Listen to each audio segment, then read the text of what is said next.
All right and welcome to all. आज का ये वीडियो पार्ट नंबर रहेगा 13 और इसमें हम करने वाले हैं एक मोस्ट इंपॉर्टेंट क्वेश्चन डीआई का। हालांकि डीआई के क्वेश्चन रिपीट नहीं हुए हैं, बट जब भी किसी साल आते हैं, किसी वर्ष आते हैं, एक ही पर्टिकुलर उससे वर्ष से आपके 3 या 5 से क्वेश्चन आप एज्यूम कर सकते हो कि 3 to 5 क्वेश्चन आ सकते हैं, ठीक है। और कम से कम आपके 10 से ज़्यादा मार्क्स आप यहाँ से स्कोर सकते हैं। 2018 में अगर आप देखोगे तो 6 से 6+ क्वेश्चन आपसे डीआई से ही पूछे गए थे। सिर्फ अगर बात करें, अगर आप देखेंगे कि सिर्फ ग्राफ पढ़ने से आपके इतने मार्क्स आ सकते हैं, तो यानी कि हम कह सकते हैं कि इस टाइप के क्वेश्चन का एक बेसिक आपको समझ होनी चाहिए, ताकि फ्यूचर में कभी ऐसा प्रीलिम्स यूपीएससी सीसेट में ऐसा क्वेश्चन पूछा जाए तो आप इजीली उसको करेक्ट कर पाए। नाउ डीआई बेस्ड जो क्वेश्चन होते हैं यूपीएससी के बेसिस पे, मैं और टेस्ट की बात नहीं कर रहा हूँ, जो एसएससी बैंक में आते हैं वहाँ पर बहुत ज़्यादा परसेंटेज के कॉन्सेप्ट इंक्लूड रहते हैं, एवरेज के कॉन्सेप्ट इंक्लूड रहते हैं, रेशियो के इंक्लूड रहते हैं। यहाँ पर सिर्फ परसेंट निकालना होता है बस, ठीक है, कैलकुलेशन होती है। यहाँ परसेंट का कॉन्सेप्ट नहीं होता, एवरेज का कॉन्सेप्ट नहीं होता, रेशियो एंड प्रोपोर्शन का कॉन्सेप्ट नहीं होता, जो कि एक अच्छी बात है। तो यही जो हमारा पूरा एम है यूपीएससी सीसेट का कि 66+ मार्क्स आप इजीली क्रैक कर पाएँ, ठीक है, इजीली स्कोर कर पाएँ। जिसका मैथ्स बैकग्राउंड नहीं भी है तो एक बेसिक सी कैलकुलेशन के बेसिस पर हमने जितने भी अभी तक पार्ट्स कराए हैं, कोर्स कराए हैं, बेसिक से कैलकुलेशन से आप इजीली यूपीएससी सीसेट को क्रैक कर पाएंगे। नाउ आज का जो डीआई का सबसे पहले मैं कॉन्सेप्ट बता देता हूँ। डीआई है और इस पर कुछ ऐसे क्वेश्चन आएंगे जो इकोनॉमिक्स कॉन्सेप्ट से जुड़े होंगे, जैसे महंगाई, इन्फ्लेशन, रेपो रेट, ठीक है। इस टाइप के जो कॉन्टेक्स्ट आपके क्या होने चाहिए, क्लियर होने चाहिए। रेपो रेट क्या होता है, इन्फ्लेशन क्या होता है, और टू द पॉइंट यहाँ पर से क्वेश्चन बन जाते हैं। यानी कि आपको इसमें ज़्यादा क्वेश्चन दिमाग भी नहीं लगाने का ज़रूरत है, अगर इकोनॉमिक्स के हल्का फुल्का आपको चीज़ें पता है। अब आप कहेंगे सर इकोनॉमिक्स कहाँ से पढ़ा है, मैं कहूँगा चिंता करने की बात नहीं है, मैंने ही पढ़ाया हुआ है। यूट्यूब पे फ्री में लेक्चर अवेलेबल हैं। आप लिखें Pankaj sir IAS academy economics lecture, YouTube में आप सर्च करेंगे तो एक चैनल मिल जाएगा आपको पंकज सर IAS एकेडमी करके, तो उसमें मैंने पढ़ाया हुआ है। और इन्फ्लेशन वाला और रेपो रेट वाला चैप्टर तो ईजिली मैंने वहाँ पर समझाया हुआ है उससे पहले, बट कोई दिक्कत नहीं आएगी, मैं इन्फ्लेशन यहाँ पर भी समझाऊंगा। सभी टाइप के ग्राफ हमने पढ़ने हैं और किस टाइप से उनको रीड करना है। सिर्फ रीडिंग अगर आपको पता चल गई ग्राफ्स के बारे में तो हम इजीली उसको कर पाएंगे। बाकी मैं हर एक क्वेश्चन को हैबिचुअल कैटेगरी में अभी तक डालते आया हूँ कि एक बार हमें पता होने चाहिए इस टाइप के क्वेश्चन, ताकि हम आगे कर पाएँ, राइट। आगे बढ़ने से पहले आप यूपीएससी सीसेट के कंप्लीट कोर्स को ले सकते हैं।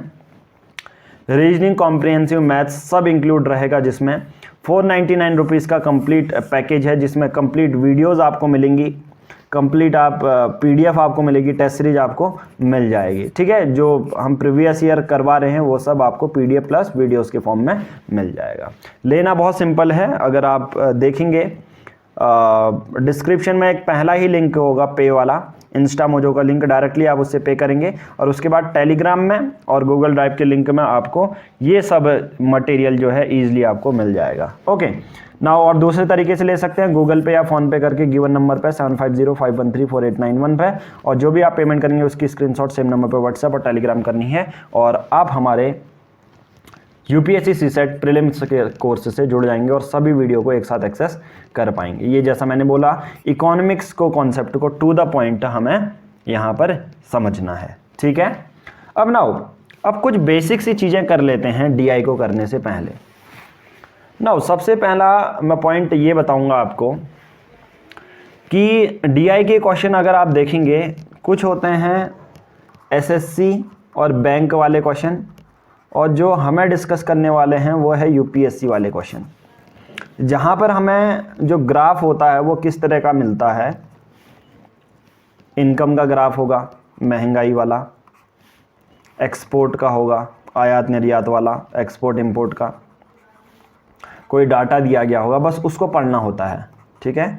उसकी रीडिंग हमें करनी पड़ती हैं। बहुत बार क्वेश्चन एसएससी और बैंक में क्या होता है, रेशियो, परसेंटेज वाले कॉन्सेप्ट, यहाँ पर ऐसा बिल्कुल भी नहीं होता है, ठीक है। अब मैं धीरे धीरे बता देता हूँ पर्टिकुलर कि डीआई के क्वेश्चन को सॉल्व कैसे करना है, ताकि हम इन्हीं पूरे जो चीज़ों का कॉन्सेप्ट आगे लगा पाएँ जब हम सॉल्व करेंगे उनका। पहला देखो, पहला है हमें कंप्लीट क्वेश्चन पढ़ लेना है। कंप्लीट क्वेश्चन को रीड कर लेना है। ऐसा क्यों? अभी तक अगर आप देखोगे जो पहले बार पार्ट हमने कराए थे, चाहे रीजनिंग वाला क्वेश्चन हो, चाहे कोडिंग डिकोडिंग वाला क्वेश्चन हो, तो मैंने ये बताया था सिर्फ लाइन बाय लाइन पढ़ना है। मतलब एक लाइन पढ़ो, उसको कट करो, स्ट्रक्चर बनाओ या डायग्राम बनाओ और आंसर तक पहुंचो। ये वाली अप्रोच अपना रहे थे। बट अब डीआई के जब भी क्वेश्चन आएंगे तो आपको कंप्लीट क्वेश्चन पढ़ना पड़ेगा। ऐसा नहीं कि सिर्फ एक लाइन पढ़ रहे हो और उससे समझ जाओगे, नहीं, पहले एक बार में आपको कंप्लीट रीडिंग ले लेनी है। अब ये जब लार्ज उसमें इम्प्लीमेंट करोगे तो तब बहुत ज़्यादा फ़ायदा देखने को मिलेगा। अभी आप कहोगे यार कंप्लीट पढ़ूँ या लाइन बाय लाइन, एक ही बात हुई, पर ऐसा नहीं होता है। ठीक है, रीजनिंग और मैथ्स के क्वेश्चन आप लाइन बाय लाइन पढ़ें, कट करें, स्ट्रक्चर आंसर ड्रॉ करें।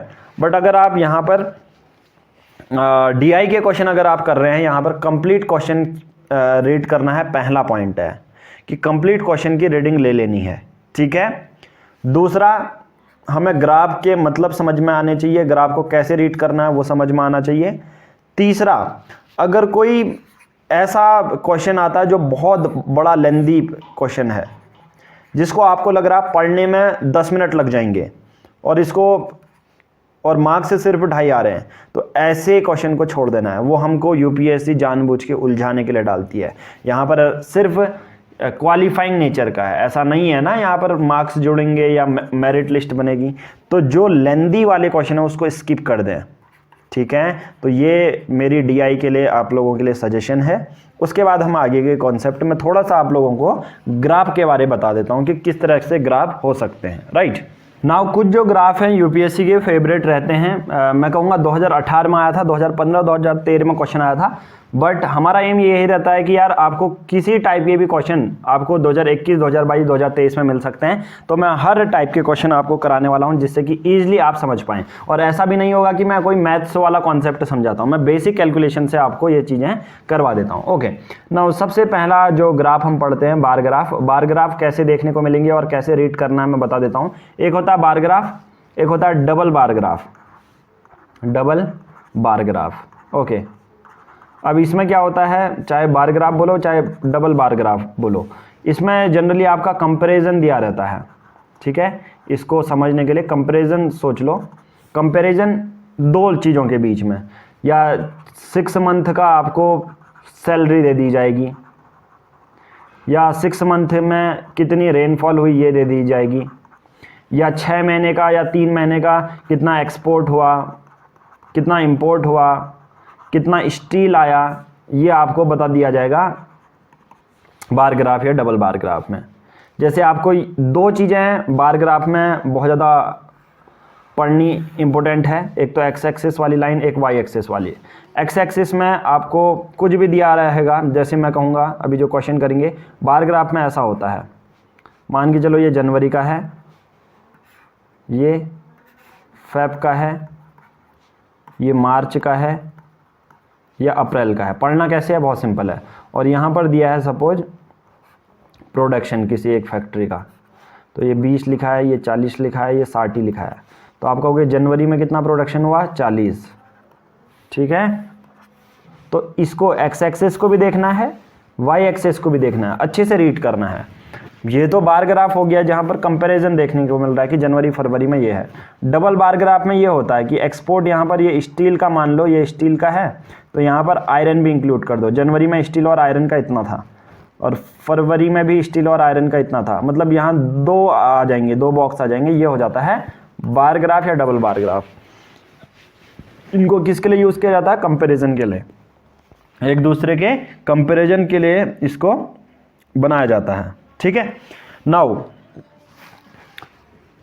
पहला समझ चुके होगे आप। अब नाउ देखो दूसरा मैं समझाता हूँ। दूसरा ग्राम है हिस्टोग्राम। इससे बहुत कम क्वेश्चन बनते हैं, बट फिर भी मेरी ये रिस्पॉन्सिबिलिटी रहती है कि आप लोगों को सभी टाइप के जो ग्राफ हैं वो समझ में आ जाएं। ठीक है, हिस्टोग्राम में भी सेम होता है, एक्स एक्सिस वाई एक्सिस, ये 0 से स्टार्ट नहीं होता जनरली, यहाँ पर आपका ये। और बार ग्राफ में जैसे अलग अलग होते हैं, यहाँ पर आपके अलग अलग होते हैं ये, ठीक है, मतलब चिपके रहते हैं एक में। यहाँ पर सिर्फ डाटा शो करने के लिए बनाया गया होता है, ठीक है। तो ये हिस्टोग्राम हो जाता है। इससे ज़्यादा क्वेश्चन बनते नहीं है यूपीएससी के अगर मैं बारे में बात करूँ तो, राइट। उसके बाद नेक्स्ट जो क्वेश्चन आता है कंपोनेंट ऑफ एयर का। कंपोनेंट ऑफ एयर में पाई चार्ट के बेसिस पर क्वेश्चन बनाए जाते हैं। अब जो कंपोनेंट ऑफ एयर का जो क्वेश्चन होता है इसमें डिस्ट्रीब्यूशन आपको बताया जाता है, ठीक है। क्या बताया जाता है? डिस्ट्रीब्यूशन। डिस्ट्रीब्यूशन का मतलब क्या होता है? सपोज मान के चलो, अब ऐसा क्वेश्चन हमें यूपीएससी पूछती है, 2013 में पूछा था कि जैसे एक एग्जांपल है, एक ये है कि यहाँ पर मान के चलो ये नाइट्रोजन है, नाइट्रोजन का कुछ 23%, वैसे 78 होता है, उसमें नहीं जाना। ऑक्सीजन का 78 कर देते हैं चलो। तो मतलब यहाँ पर डिस्ट्रीब्यूशन या कंपोनेंट किस पर्टिकुलर चीज़ में कितना है उसके लिए क्या बनाया जाता है? पाई चार्ट बनाया जाता है। उसके लिए क्या बनाया जाता है? पाई चार्ट बनाया जाता है। फिर एक टैबुलेशन होती है कि कुछ ऐसे टेबल दे दी जाती हैं, उसका कुछ डाटा दिया जाता है, उसके बेसिस पर कंक्लूजन आपको निकालना पड़ता है, राइट। तो ये सब चीज़ें मैंने आपको ग्राफ में एक्सप्लेन कर दिया है। अब मैं बेसिक सी चीज़ें बताऊंगा कि किस तरह से आपको करनी है। पहला जो इम्पोर्टेंट चीज़ है, सबसे पहले ग्राफ को या टेबल जो भी हमको दी गई होगी उसको रीड करना है अच्छे से, ठीक है। अब मैं ये बार बार नहीं बताऊंगा, तो इनिशियल में जो चीज़ मैंने बताई उसी के कॉन्सेप्ट सभी उसमें आप अप्लाई करोगे तो अच्छे से सीख जाओगे। दूसरा, कंप्लीट क्वेश्चन को रीड करना है एक ही बार में, ठीक है। तीसरा, एक्स एक्सिस में क्या लिखा है उसको केयरफुली पढ़ना है, केयरफुली रीड करना है। फिर वाई एक्सिस में जो लिखा है उसको भी केयरफुली रीड करना है। बट क्वेश्चन क्या पूछ रहा है वो सबसे ज़्यादा मैटर करता है, लास्ट में फोकस करना है क्वेश्चन पे। तो यही पूरा आपका जो है ट्रिक है डीआई को सॉल्व करने के लिए। तो चलिए शुरू करते हैं आज का डीआई का क्वेश्चन। नाउ ये क्वेश्चन आपका 2018 में पूछा गया था। Direction for the following 3 items.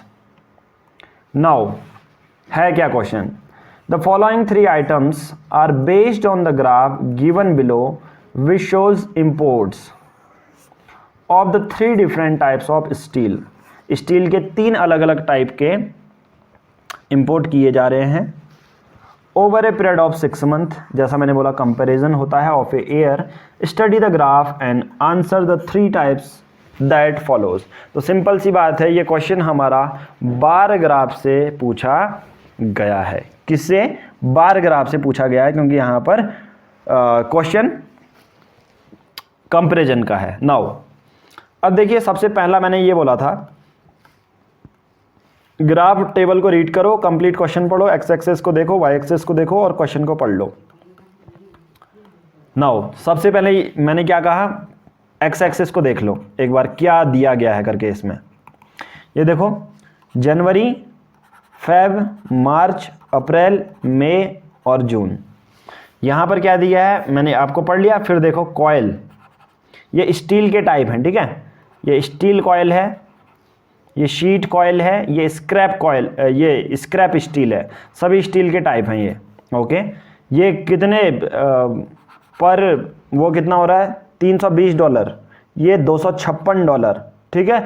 Turns, 1 ton पर 1000 टन कितने का हो रहा है? $256 का, ये $175 का। अब मैं जो आपको जो छोटी छोटी चीज़ें रीडिंग हैबिट समझा रहा हूँ, ये क्यों समझा रहा हूँ? ताकि आपके ये क्वेश्चन में यूज़ आएंगे। कॉयल का देखो हर एक चीज़ यहाँ पर, क्योंकि बच्चे क्या होते हैं, डर जाते हैं, ग्राफ देखते ही डर जाते हैं कि यार ये क्वेश्चन कैसे सॉल्व होगा। तो यहाँ पर क्या है, सीट वाला, ठीक है, कॉयल $320 का है, शीट वाला 256। तो हर चीज़ को आपको डिटेल में पढ़ना है। अब यहाँ पर देखो एक्स एक्सेस जब आपने पढ़ लिया, आपने देख लिया कि हाँ हर चीज़ मैंने देख लिया है। अब ये पढ़ो आप वाई एक्सेस में, ठीक है। ये पढ़ो वाई एक्सेस में कि क्या क्या पर्टिकुलर दिया है। ये बोला जा रहा है थाउजेंड्स ऑफ टन्स इंपोर्टेड, कितना टन्स इंपोर्ट हुआ, तो टन्स की वैल्यू यहाँ पर दी है। और एक्स एक्सेस में एक तो मंथ दिया और डॉलर की वैल्यू दी है, बस। अब इसको पढ़ लिया। अब क्या करते हैं, अब हम क्वेश्चन पे आ जाते हैं। ठीक है, अब हम क्या करते हैं, क्वेश्चन पे आ जाते हैं कि पर्टिकुलर क्या क्वेश्चन दिया है। क्वेश्चन दे रखा है the figure in the bracket indicates the average cost per tons over 6 month period. जो मैंने आपको बताया वही एक्स एक्सिस में रीड कर लिया। अब मैं एक एक करके सभी क्वेश्चन पढ़ लेता हूं, बट पहले पढ़ लेता हूं 51st वाला question. By how much measured in thousands of tons did the import of sheet steel, देखो किसका, शीट स्टील के बारे में बात कर रहा है, ये वाले के बारे में बात कर रहा है। ठीक है, देखो exceeds the import of coil steel in the first 3 months। कितने महीने का डाटा सबसे पहले हमें देखना है, पहले 3 महीने का डाटा बस। अब देखो, अब आप कहोगे अप्रैल मई और जून का काम नहीं है अभी, क्योंकि अभी पहला क्वेश्चन में जनवरी फेब और मार्च देखना है और 2 चीज़ों को कंपेयर करना है बस। किन 2 चीज़ों को कंपेयर करना है, एक तो है आपका शीट स्टील और है कॉयल स्टील। अब शीट स्टील और कॉयल स्टील को देख लो, शीट और कॉयल। शीट कहाँ है, ये वाला है शीट। ठीक है, मतलब ये वाला डाटा देखेंगे। कॉयल वाला कौन सा है, ये हल्का बॉक्स वाला, इसका डाटा देखना है बस। अब शीट में पहले 3 मंथ का जनवरी फेब और मार्च का देखेंगे, इनको प्लस करेंगे। वैसे ही कॉयल का भी जैन का, फेब का, मार्च का देखेंगे, इनको प्लस करेंगे। बस यही तो चीज़ें दी गई हैं। अब कितना ज़्यादा है, जो ज़्यादा होगा उससे बड़े से छोटे को माइनस कर देंगे, आंसर निकल जाएगा। ठीक है, तो सबसे पहले शीट स्टील देख लो। क्या लिख लेते हैं, शीट स्टील। शीट का जनवरी मंथ में कितना है देखो, और ये अच्छे से याद रखना कहाँ से कहाँ टच है। जनवरी मंथ में 40, तो 40 कर दोगे। फेब का देखो, ये देखो अच्छे से भी देखना है, 22, 24, 26 है, तो मतलब जो बीच वाला होगा वो पक्का 1 का गैप है। तो ये ना ही 38 में आ रहा है, ना ही 36 में, ये आएगा 37 में। ठीक है, ये ग्राफ पढ़ना आना चाहिए। मार्च वाला अगर आप देखोगे, ये आ रहा है 36 का, ये कितना आ रहा है, 36 का। ठीक है, समझ में आया, बस यही तो है। 7 6 13, 3 और कैरी 1 हो जाएगा, 4 3 7, 7 3 10, 10 प्लस 1 11, 113। ओके, अब कॉयल का देख लेते हैं। कॉयल का बहुत सिंपल होगा, पहला है 30, जनवरी का है 30, इसका है 31 और इसका है 33 बस। ठीक है, इसका कितना है 30, 31, 33, 3 प्लस 1 4, 3 3 3 9 बस। अब यही तो बोल रहा ना कि कितना शीट स्टील एक्सीड कर रहा है इंपोर्ट ऑफ कॉयल शीट। तो आंसर क्या हो जाएगा हमारा, 113 में से जब आप घटाओगे 94, ठीक है, तो आंसर आपका ये कितना जाएगा, 13, 9 4 13, 10 1 19, तो आंसर कितना हो जाएगा 19। ठीक है, 19 थाउजेंड्स ऑफ टन्स। ठीक है, 19 थाउजेंड्स ऑफ टन, 19,000 टन्स। ठीक है, तो ये यहाँ पर 19 आ गया आंसर। समझ में आया, क्वेश्चन हमने कैसे पढ़ा, ग्राफ को कैसे पढ़ा, रीड करने की आपकी क्षमता होनी चाहिए। ओके, अब मैंने कहा एक ही क्वेश्चन नहीं पूछा जाता। आप एक बार ग्राफ रीडिंग आपको हैबिट आ जाती है तो आपके 2.5 7.5 मार्क्स से एक ही क्वेश्चन से आ गए, सिंपल रीडिंग से। ठीक है, नाउ क्वेश्चन देखो। क्वेश्चन बोल रहा है what was the approximate total value in dollar. Total value in dollar. अब आप फिर से क्वेश्चन देख लोगे कि डॉलर कहाँ था, ये था डॉलर। ठीक है, dollar of the sheet steel, एक तो डॉलर की और sheet steel imported over the 6 month period. बस 6 महीने का हमें निकालना है। मतलब अब यहाँ पर 6, पहले तो 3 महीने का देख रहे थे, यहाँ 6 देखना है। मतलब जनवरी का भी, फेब का भी, मार्च का भी, अप्रैल, मई, ठीक है, जून, हो गए 6, 1 2 3 1 2 3। ठीक है, शीट का है तो पहले 3 महीने का तो शीट का हमने निकाला था 40 37 36। ठीक है, इसको ऐसे लिख लेते हैं 40 37 36। अब इनका देखना है अप्रैल मई और जून में इसका डिस्ट्रीब्यूशन कितना है। ठीक है, जन फेब मार्च का देख लिया, अप्रैल में और जून में इसका डिस्ट्रीब्यूशन कितना है, इसको ग्राफ से देख लेंगे हम। देखिए अप्रैल में अगर देखोगे सीट स्टील का तो ये है 36, ग्राफ किसको मैच कर रहा है, थाउजेंड्स ऑफ इम्पोर्टेड का 36 को इसमें मैच कर रहा है। ओके, तो यहाँ पर कितना हो जाएगा, 36 हो जाएगा ये। ओके, उसके बाद देख लेते हैं मई और जून का। मई का है 34 और जून का भी है सेम 34। ठीक है, तो कितना हो जाएगा ये, बस सिंपल से यार प्लस करना है। यूपीएससी में तो डीआई के क्वेश्चन ही अच्छे नहीं आते, मतलब बहुत सिंपल आते हैं। तो 40, 37 और 36 ये पहले देख लिया था कितना था, प्लस करके 113 आ रहा था, तो इसको 113 कर देता हूँ। 36,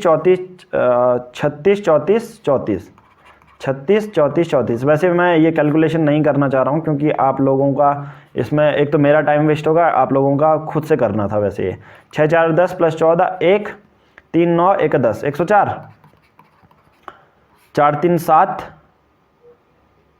7 1 217 कितना हो जाएगा, 217। अब खुद आगे कैलकुलेशन करना, ठीक है। इन डॉलर बोल रहा है, शीट स्टील इन डॉलर कितना वैल्यू होगा, तो 217 इन डॉलर।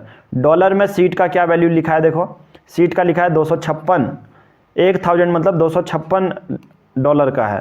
तो आंसर क्या हो जाएगा, 217 × 256 × 256। ठीक है, मैं इसमें कैलकुलेटर का यूज़ कर लेता हूँ, आप लोग कैलकुलेटर का यूज़ ना करें, खुद ही प्रैक्टिस करें। राइट, मैं यहाँ पर आपका टाइम बचाने के लिए कर रहा हूँ। तो यहाँ पर ये आ जाएगा 555 552 इंटू करके, ठीक है, 217 256। अब आप कहोगे सर ये मैच नहीं कर रहा। अब जैसे मैंने बोला, इनको मैंने हैबिचुअल कैटेगरी में डाला है। जब आप पहली बार ऐसे क्वेश्चन करते हैं, आप सब आंसर आपका सही आ जाता है, फिर बात आती है कि यार ये तो आंसर मैच ही नहीं कर रहा। मैं कहूँगा ऐसी कंडीशन में आपको राउंड ऑफ करना पड़ता है। ठीक है, आप राउंड ऑफ करते हैं, जैसे है 55.552 है, तो इसको क्या लिखते हैं, 55.550 लिख लेते हैं। ठीक है ना। तो पर्टिकुलर को राउंड ऑफ, यहाँ पर आपको देखना है, इसको बढ़ाना नहीं है, इसको जो लास्ट वाली डिजिट होती है उसको 0 कर देना है। तो आंसर क्या हो जाता है, 55550। ठीक है, तो आंसर ये होगा। तो देखो ये वाला ऑप्शन तो वैसे गलत हो जाता है, ये वाला ऑप्शन भी वैसे गलत। बात ये आती है, ओके ये तो मैच ही नहीं कर रहे थे ना कोई ऑप्शन।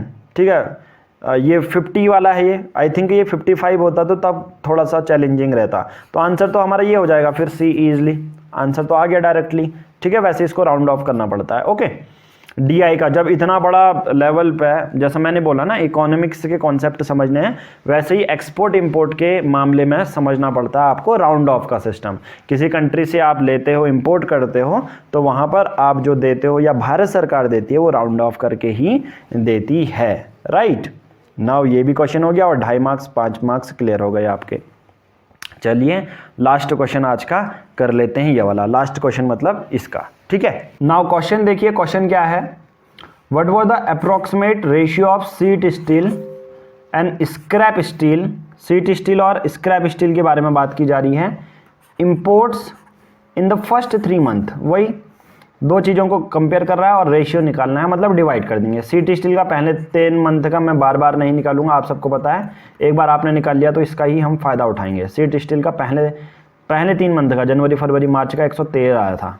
ठीक है, स्क्रैप स्टील का हम निकाल लेते हैं, स्क्रैप स्टील का। अब देखो मैं बड़ी डिटेल में जो है जो आपको कैलकुलेशन नहीं बता रहा हूँ, अब मन में आप कैसे करेंगे। ठीक है, स्क्रैप स्टील देखो, स्क्रैप का ये है, पहले उसमें कितना है 32 है, जनवरी का 32 है, फेब का हो गया 34, 32 34, ये हो गया 32। तो क्या हो गया आंसर, ये हो गया 32 34 32। राइट, 2 6 6 2 8 और ये 98 हो गया। बस रेशियो निकालना था, रेशियो कितना होगा 113 और 98। देखो ज़्यादा डिफरेंस है नहीं, ज़्यादा डिफरेंस डायरेक्टली तो कट नहीं रहा, तो ये तो नहीं होगा। इतना बड़ा है नहीं कि 1.4/1 होगा, इतना बड़ा भी नहीं है। आंसर तो यही बचा बी, तो 98 1.2 ही समथिंग 1 होगा ना, तो आंसर हो जाएगा हमारा बी। ठीक है, इस टाइप के क्वेश्चन को ऐसे करना है आपको। उसके बाद चलिए नेक्स्ट क्वेश्चन की बात कर लेते हैं। Next question, the following graph indicate the composition of our tax revenue for a period of 2 decades. 2 सालों का 20 सालों का 20 सालों का यहाँ पर टैक्स रेवेन्यू चीज़ें बता रहा है। अब जैसा मैंने बोला, हर चीज़ आपको इकोनॉमिक के कॉन्सेप्ट से समझना पड़ेगा। ऐसे क्वेश्चन पूछे जाते हैं यूपीएससी सीसेट में। अब अच्छे से मैं आपको बता देता हूँ ग्राफ पढ़ने का तरीका। ग्राफ को कैसे पढ़ेंगे, ये देखो, ये जो डार्क लाइन दिख रही है वो एक्साइज ड्यूटी है। जो ये डॉट डॉट फिर डैश वाली दिख रही है, ये वाली लाइन, ये कस्टम ड्यूटी है। फिर ये सिर्फ डॉट डॉट वाली दिख रही है, ये कॉरपोरेट है। फिर ये डैश डैश वाला दिख रहा है, ये है पर्सनल और इनकम टैक्स। फिर ये सर्विस टैक्स। अब मैंने कहा यूपीएससी जब भी क्वेश्चन पूछती है आपको इकोनॉमिक्स के कॉन्सेप्ट पता होने चाहिए, क्योंकि इकोनॉमिक्स के कॉन्सेप्ट आप समझेंगे तभी क्वेश्चन कर पाएंगे। अगर आप देखेंगे कि इकोनॉमिक्स के कॉन्सेप्ट हैं, साइंस वाला कोई क्वेश्चन है, तो टू द पॉइंट उसके आंसर, जो लॉजिकल चीज़ें होती हैं वही आंसर देना है, मतलब जो उसके कॉन्सेप्ट बने वो, ठीक है। अगर आप देखेंगे 2-3 चीज़ें क्या है, जैसे कॉरपोरेट टैक्स है। कॉरपोरेट टैक्स मतलब जो कंपनी कमाती है और सरकार को देती है, ठीक है। कॉरपोरेट टैक्स हो गया, जो पर्सनल टैक्स हो गया, इनकम टैक्स हो गया। ये आप सबको पता है, ये दोनों क्या हैं, डायरेक्ट टैक्स हैं। इनका कॉन्सेप्ट अगर समझोगे नहीं तो समझ नहीं पाओगे, ठीक है। ये दोनों क्या हैं, डायरेक्ट टैक्स होते हैं, ठीक है।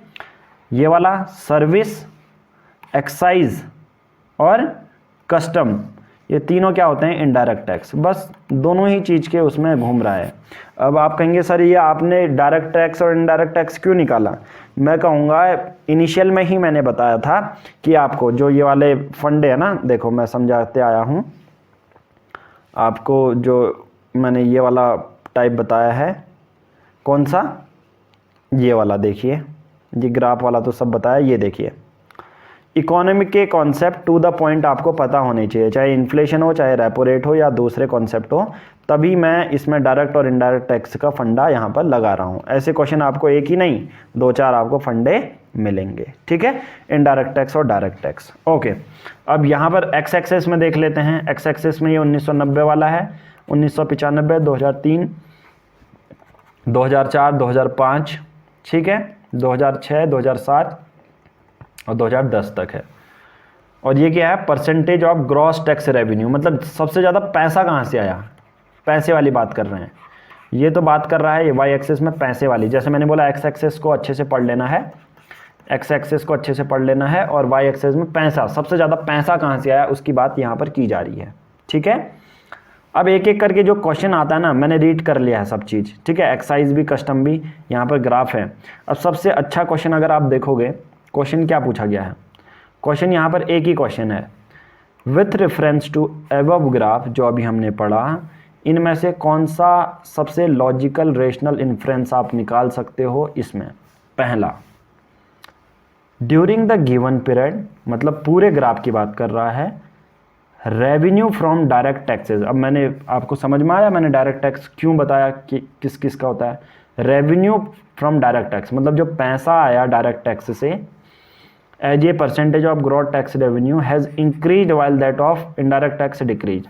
मतलब अभी हम ये देखना है कि डायरेक्ट टैक्स से पैसा बढ़ा है और इनडायरेक्ट टैक्स से पैसा जो है घटा है या कम आया है पैसा, ठीक है। अब तो इजीली समझ जाओगे ना, फिर डायरेक्ट टैक्स वाले देखोगे, इनडायरेक्ट टैक्स वाले देखोगे, आप समझ में आ जाएगा। डायरेक्ट कौन कौन से हैं, पर्सनल टैक्स है, पर्सनल इनकम टैक्स है और कॉर्पोरेट टैक्स है।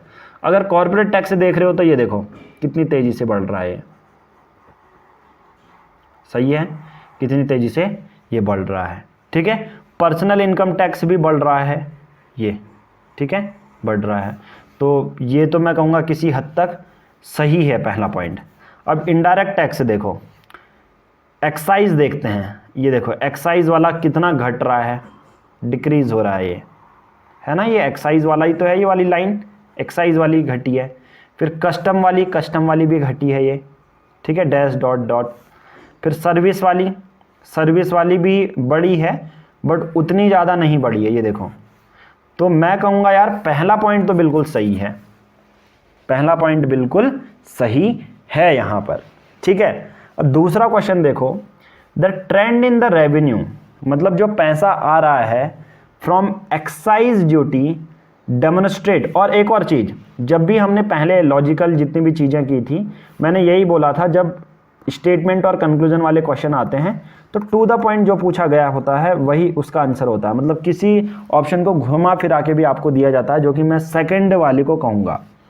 The trend in the revenue from excise duty demonstrate that the growth of manufacturing sector has been negative, ठीक है। जो एक्साइज ड्यूटी से पैसा आ रहा है ड्यूरिंग द गिवन पीरियड। अब मैंने कहा है यहाँ पर दो फैक्टर काम करते हैं भाई।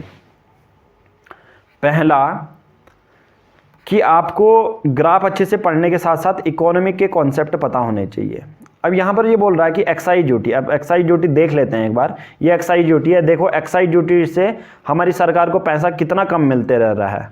एक्साइज ड्यूटी वो होती है, आपको कॉन्सेप्ट ही समझ में आना चाहिए। एक्साइज ड्यूटी वो होती है जहाँ पर आप कुछ चीज़ बना रहे हो, कुछ चीज़ चाहे रिफाइन कर रहे हो कोई चीज़, उस पर सरकार कितनी ड्यूटी लगा रही है। अब उसको सरकार को कम मिल रहा है पैसा, तो क्या उसका मतलब ये है कि हमारी मैन्युफैक्चरिंग सेक्टर अच्छी नहीं है या नेगेटिव ग्रोथ जा रही है इस पीरियड के दौरान? मैं कहूँगा नहीं। अगर आपको इकोनॉमिक्स के कॉन्सेप्ट पता हैं तो आपको ये भी पता रहेगा कि सरकार कभी कभी क्या करती है। देखो, एक ये पहलू हो सकता है, मैं कहूँगा ये बिल्कुल सही भी हो सकता है, बट इसका ये डेमोन्स्ट्रेट नहीं कर रहा है। क्योंकि कभी कभी क्या होता है, सरकार मैन्युफैक्चरिंग को बढ़ाने के लिए भी जो हमारे मैन्युफैक्चरर होते हैं उस पर टैक्स नहीं लगाती है, मतलब एक्साइज ड्यूटी नहीं लगाती है कि आप चलो करो, कितने भी रिफाइन करो, चीज़ें कितनी भी बनाओ, हम एक्साइज ड्यूटी आपसे कम लेंगे। तो सरकार की कोई स्कीम भी तो आ सकती है ना। तो इकोनॉमिक्स के कॉन्सेप्ट यही समझने हैं और ओवरऑल होलिस्टिक अप्रोच समझनी है कि क्या सही हो सकता है। मैं कहूँगा, आप कहेंगे सर यार चलो इतना दिमाग कैसे हम दौड़ाएंगे वहाँ पर। मैं कहूँगा सबसे पहले तो अब ये है कि इस टाइप का क्वेश्चन आपने कर लिया है तो एक क्वेश्चन आपका दिमाग दौड़ेगा ही दौड़ेगा, जिस हिसाब से मैंने आपको बताया है। मैं कहूँगा दूसरा ये दौड़ेगा, आपको एक दो ऑप्शन में आप बिल्कुल सही होंगे। जैसे पहला ऑप्शन मैंने बिल्कुल सही बता दिया आपको कि एक तो टू द पॉइंट है और दिख भी रहा है वो कि हाँ बढ़ रहा है और वो घट रहा है, पर दूसरा टू द पॉइंट पूछा ही नहीं गया है। मैन्युफैक्चरिंग सेक्टर नेगेटिव, ये अलग ही चीज़ें यहाँ पर दी गई हैं, बट एक ही फैक्टर रिस्पॉन्सिबल नहीं होता किसी भी इकोनॉमिक्स के कॉन्सेप्ट में, अगर कोई घट रही है या बढ़ रही है चीज़ें, ठीक है। तो आंसर यहाँ पर क्या हो जाएगा हमारा ए। आंसर क्या हो जाएगा हमारा यहाँ पर ए हो जाएगा। ओके, नाउ एक नेक्स्ट क्वेश्चन भी कर लेते हैं, फिर उसके बाद जो आगे के जो टाइप्स हैं, जो बहुत ज़्यादा मोस्ट इंपोर्टेंट टाइप्स रहेंगे पाई चार्ट वाले, वो हम अगले उसमें करेंगे। नाउ आज का लास्ट क्वेश्चन कर लेते हैं इस पूरी वीडियो सीरीज का। Direction for the following two items, the following tables gives the GDP growth rate and tele density data of different states of the country in a particular year, कि GDP growth कितना है और tele density data कितना है, कितने लोगों के पास कम्युनिकेशन के नेटवर्क हैं। Study the table and answer the following two items as follows. अब सबसे पहले ये हमारे पास एक टेबल आ चुकी है और टेबल के बेसिस पे ही हमें आगे की चीज़ें करनी है। टेबल क्या है, स्टेट 1, स्टेट 2, स्टेट 3 और ऐसे कुछ सर्टेन 18 स्टेट हमें दिए हैं।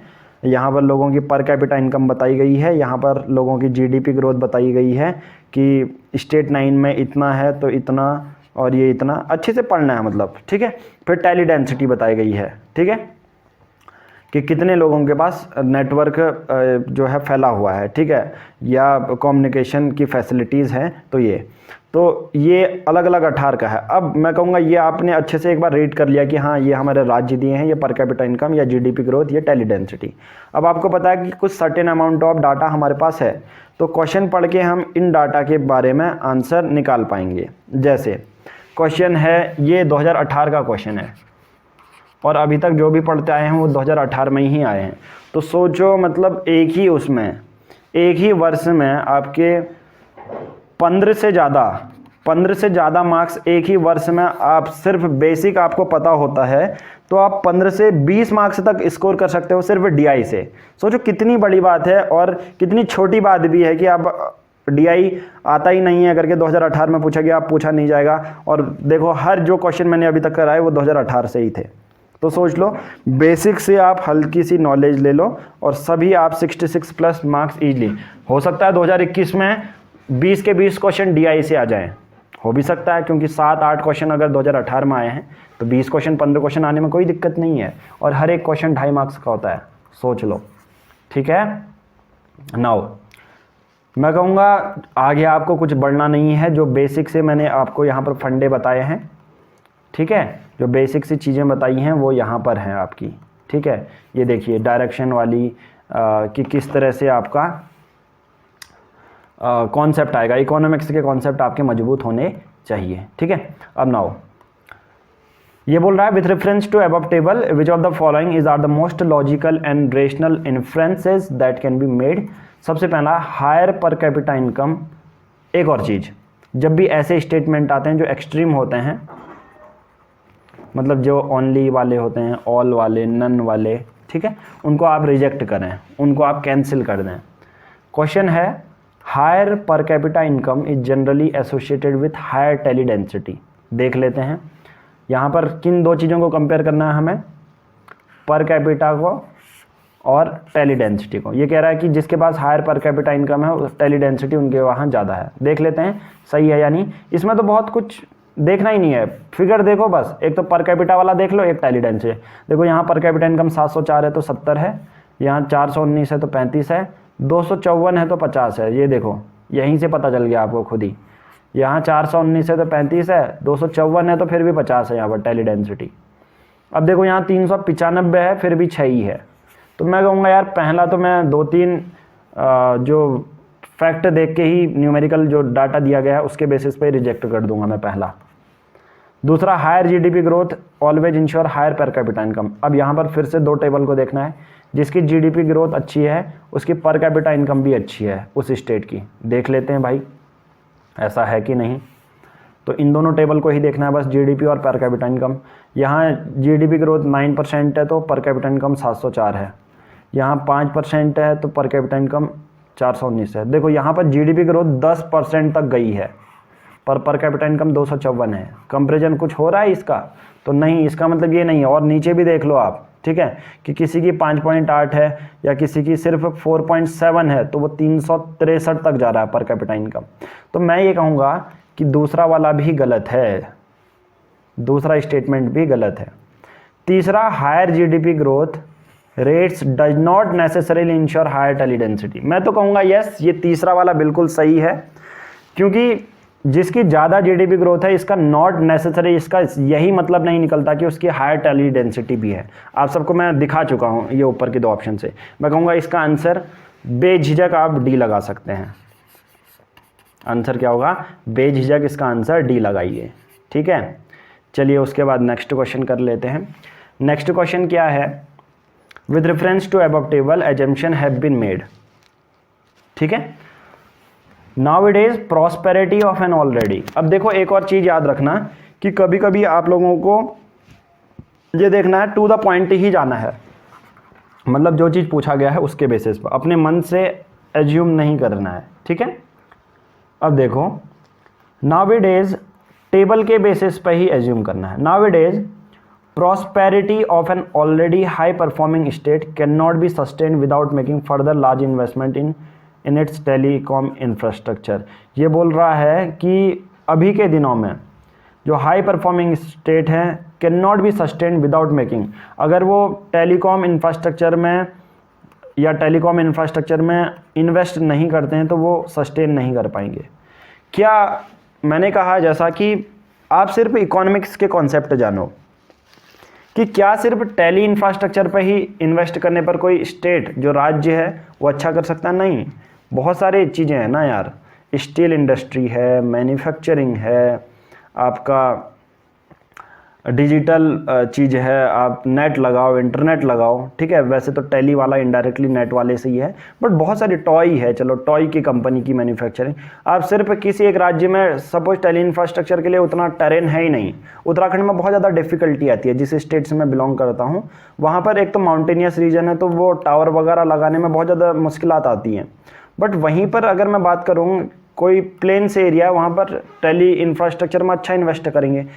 माउंटेनियस रीजन में सिर्फ अपने नीड के हिसाब से करेंगे, यहाँ पर ज़्यादा इन्वेस्ट करेंगे आपका आप मिनरल वाटर की कोई फैक्ट्री खोल लो सपोज, ठीक है, पानी यहाँ पर आता रहता है, ठीक है। तो कहने का मतलब क्या है कि यार क्या नाउअडेज में सिर्फ टेलीकॉम इंफ्रास्ट्रक्चर में ही इन्वेस्ट करके सस्टेन कर पाओगे, नहीं, गलत है ये।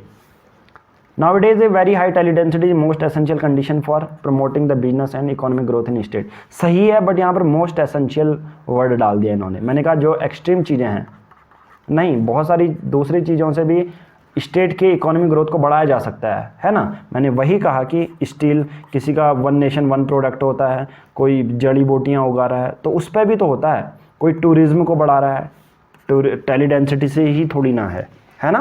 बहुत सारे सेक्टर, अगर आप यहाँ पर ये ग्राफ में देखोगे तो यहाँ पर सिर्फ इस ग्राफ में क्या है, टेली डेंसिटी की नॉलेज दी है। अभी यहाँ पर बहुत सारे ऐसे हैं जो अलग अलग स्टेट में काम करते हैं। तो कहने का मतलब क्या है कि यार इस क्वेश्चन को मैं सॉल्व कैसे कर पाया, इस क्वेश्चन को मैं इस तरह से सॉल्व कर पाया क्योंकि मुझे इकोनॉमिक्स के कॉन्सेप्ट पता थे। अब आप कहोगे सर मुझे इकोनॉमिक्स के कॉन्सेप्ट नहीं पता, मैं कहूँगा बट अब आप सोच तो सकते हो कि यार क्योंकि किसको क्या पता डीआई में इकोनॉमिक्स के कॉन्सेप्ट लगते हैं, नहीं पता। अगर वो सॉल्व या यूपीएससी सीसेट का ऊपर देख लेगा ना तो आपको भी पता नहीं चलेगा पहले। यहाँ पर ये अच्छी बात रहती है कि आपको पूरा एनालाइज करके बताया जा रहा है कि हाँ ऐसी चीज़ें अप्लाई कीजिए आप, ये देख के तो आंसर हो जाएगा नीदर 1 और 2, राइट। तो चलिए आज की इस वीडियो में हम इतना ही करेंगे। बाकी अगर आपको कंप्लीट यूपीएससी सीसेट का क्रैश कोर्स लेना है, बहुत अफोर्डेबल प्राइस है इसमें। जो बच्चे होते हैं नर्सरी क्लास के, उनको 1 महीने की जो मंथली फीस होती है वो मैं आपको पूरा टेस्ट सीरीज पीडीएफ के फॉर्म में प्लस वीडियोस के फॉर्म में आपको यूपीएससी सीसेट का क्रैश कोर्स दे रहा हूँ। 7505134891, ठीक है। इस नंबर पे आप क्या कर सकते हैं, गूगल पे, फ़ोन पे कर सकते हैं। डिस्क्रिप्शन में एक इंस्टामोजो का लिंक होगा, डायरेक्टली उससे पे कीजिए, आपको गूगल ड्राइव का लिंक प्लस टेलीग्राम में सभी वीडियोस एक साथ एक्सेस कर पाएंगे और अपना यूपीएससी सीसेट ईजिली क्रैक कर पाएंगे। चलिए आज की इस वीडियो में इतना ही करते हैं, धन्यवाद। Hey all right and welcome to all. देखिए यूपीएससी प्रीलिम्स बैच 2022 499 रुपीज़ में पूरा बैच आपको मिलेगा। NCERT reference book, extracted notes plus videos, सभी सब्जेक्ट 13 मंथ का current affair month wise plus videos मिलेगी। लेना बहुत सिंपल है, दिए गए नंबर पर आप गूगल पे, फ़ोन पे कर सकते हैं। जो भी पेमेंट करेंगे उसकी स्क्रीनशॉट सेम नंबर पर व्हाट्सएप कर सकते हैं, राइट। पेमेंट करने के बाद कुछ ऐसे व्हाट्सएप ग्रुप के बैच में आपको ऐड किया जाएगा जहां पर सभी पीडीएफ आपको लाइन वाइज मिल जाएगी, लिंक आपको सीक्वेंस वाइज मिल जाएंगे। ये अनलिस्टेड लिंक हैं, तो जब व्हाट्सएप ग्रुप में आपको ऐड किया जाएगा ये सब आपको एक साथ मिल जाएंगे। चाहे हिस्ट्री है, जो भी प्रीलिम्स के लिए आप तैयारी कर रहे हैं, ये वीडियो लेक्चर सीरीज सिर्फ प्रीलिम्स के लिए ही होगी, जो कि होने वाला है 5 जून को। आगे जितनी भी वीडियोस आप देख रहे हैं, जितनी भी पीडीएफ आप देख रहे हैं, वही सिमिलर पीडीएफ और वीडियोस आपको व्हाट्सएप ग्रुप में व्हाट्सएप के थ्रू दे दिए जाएगी। Thank you, have a nice day. But PR publication की मोबाइल एप्लीकेशन आप डाउनलोड कर सकते हैं, साथ ही साथ चैनल को सब्सक्राइब कर लीजिए और हमारी वेबसाइट एड्यूप्सा से भी आप परचेज कर सकते हैं। Thank you, have a nice day. बाकी आप हमसे कनेक्ट कर सकते हैं टेलीग्राम में, आपको बिना स्पेस दिए टेलीग्राम में पीआर पब्लिकेशन सर्च करना है। आप हमारी एंड्रॉयड एप्लीकेशन पीआर पब्लिकेशन भी डाउनलोड कर सकते हैं और बहुत सारे क्वेश्चन पूछने के लिए रिगार्डिंग एनी एग्ज़ाम पंकज बोरा 534 इंस्टाग्राम की आईडी है। मैसेज भेज के अपनी क्वेरी आप पूछ सकते हैं। आपको आगे आने वाली जो एनसीईआरटी एमसीक्यू टेस्ट सीरीज है 6 to 12 हर एक सब्जेक्ट की history, geography, polity, economics, science and tech plus previous year 15 साल के जो क्वेश्चन हैं वो 499 रुपीज़ में लाइफ टाइम एक्सेस दे दिया जाएगा। पीडीएफ के फॉर्मेट में होगी। आपको करना बहुत सिंपल है, या तो आप यहाँ से ले सकते हैं या सिंपल इस नंबर पर 7505134891 पर गूगल पे, फ़ोन पे करेंगे और जो भी पेमेंट होगी उसकी स्क्रीनशॉट सेम नंबर पर व्हाट्सएप करेंगे। हम आपको वो पीडीएफ सभी व्हाट्सएप और टेलीग्राम में सेंड कर देंगे। Thank you, have a nice day.